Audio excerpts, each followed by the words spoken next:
अस्सलाम वालेकुम नाजरीन। मैं हकीम मोहम्मद आसिफ शहजाद। आप देख रहे हैं हमारा यूट्यूब चैनल आसिफ दारुल शिफा सरगोदा। नाजरीन, आज जो वाक़या आपके साथ शेयर करना है वो हमारे एक मरीज़ की आप बीती है जो उसने अपनी ज़ुबान से हमें सुनाई। मरीज़ कहता कि मुझे ना बे औलादी का मसला है, मैंने बहुत ज़्यादा इलाज करवाया, इतना इलाज करवाया कि बेगम का डेडी डॉक्टरों से, अपना डॉक्टरों से करवाते रहे, हकीमों से इलाज करवाते रहे कि मुसलसल 14 साल हम इलाज करवाते रहे। 14 साल में वो कहता कि हमें सिर्फ एक दफ़ा प्रेगनेंसी हुई थी, उसके बाद प्रेगनेंसी नहीं हुई और बड़ा परेशान था, खाते पीते घराने से तल्लक था। तो मैंने कहा भाई इतना आपने इलाज करवाया है, तो कहता जी रूहानी इलाज भी हमने बहुत करवाया है, बहुत जगह से जाके हमने अपना इलाज करवाया, लेकिन हमें समझ जो डॉक्टर अहबाब हैं या कोई है उनको समझ नहीं आती।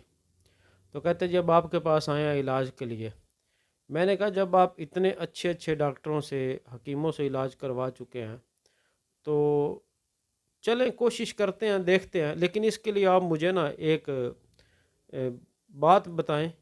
मैंने कहा भाई जितना इलाज आप करवा चुके हैं और जो मसाइल हैं, क्या इसके पीछे कोई बद्दुआ तो नहीं है आपको किसी की? तो वो एकदम चौंक गया, कहता जी बद्दुआ से क्या मुराद? मैंने कहा भी आपने किसी को तकलीफ़ दी हो, उसने आपको दिल से बद्दुआ दी हो और जिसकी वजह से आप इस नेमत से महरूम हैं। तो वो कहता जी मैं एक वाक़या आपको सुनाता हूँ, मुझे भी ये कभी कभी याद आता है कि मैंने ये ज़्यादती की है तो इस वजह से मेरा मामला शायद ये हुआ है। कहता जी जब मेरी शादी हुई तो उसके कुछ टाइम बाद प्रेगनेंसी हो गई। कहता कि हमें किसी ज़रूरत या कोई किसी भी के लिए हमें 2 अंडे चाहिए थे, वो किसी परिंदे के चाहिए थे। मकसद उसने अपना नहीं बताया भी किस मकसद के लिए चाहिए थे, कहता कि हमें वो किसी मकसद के लिए चाहिए थे। तो हमने एक जो घोंसला था परिंदों का, उसमें से हमने 2 अंडे उठा लिए।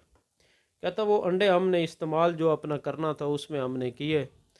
तो कहता जब हमने अंडे उठाए तो जो वो परिंदा था जिसके वो अंडे थे, वो जो भी थी, चिड़िया थी या कोई भी थी, कहता वो इतनी शिद्दत से फड़फड़ाई थी, इतनी शिद्दत से उसने चीखे, मतलब उसके बोलने की या उसके जो आवाज़ थी कि वो महसूस होती थी कि ये एक कर्ब से गुजर रही है।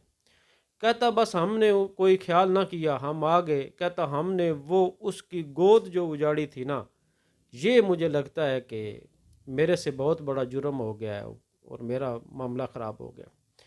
कहता जी 2 अंडे हमने उठाए थे, तकरीबन 4 से 5 दिन बाद कहता जी हमारा अमल ज़ाया हो गया और वो भी जुड़वा बच्चों का था। मैंने कहा भी अब इलाज तो बाद में है, तशखीस की समझ आपको आ गई है कि आपने कितनी बड़ी ज़्यादती की है कि आपने एक बेज़ुबान का उस घर उजाड़ा है, तो आपका अब कैसे हो सकता है कि आपके गुलशन में ये आएँ? कहता जी अब इसके इलाज के लिए हमें क्या करना चाहिए? मैंने कहा भी ये तो तौबा ही है, आप करें, तौबा इस्तगफार करें, अल्लाह से माफ़ी मांगें। तो ये तो एक बेज़ुबान के साथ आपने इतनी ज़्यादती की है।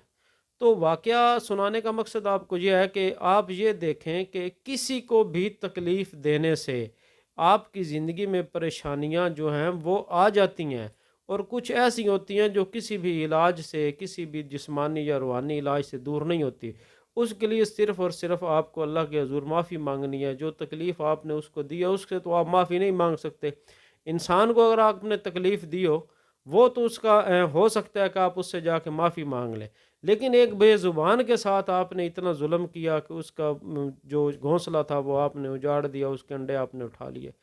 तो बड़ा रोता रहा इधर ही बैठ के, जी मुझे माफ़ी नहीं मिल रही, मैं क्या करूं, मेरी बेगम का क्या कसूर है। मैंने कहा जी आप बस तौबा करें, अल्लाह से आसानी की दुआ मांगें, तो मज़ीद इंशाल्लाह मशवरा करेंगे और आपको इसका इलाज जो है वो बताएंगे कि आप क्या करें कि जिससे अल्लाह आपकी ये मुश्किल हालत हल कर दे।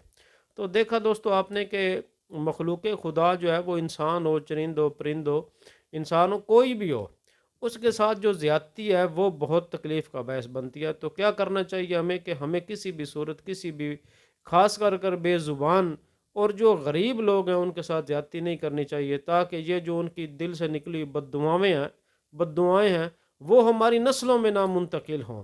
बहुत शुक्रिया नाज़रीन, अपना ख्याल रखना। अस्सलामु अलैकुम।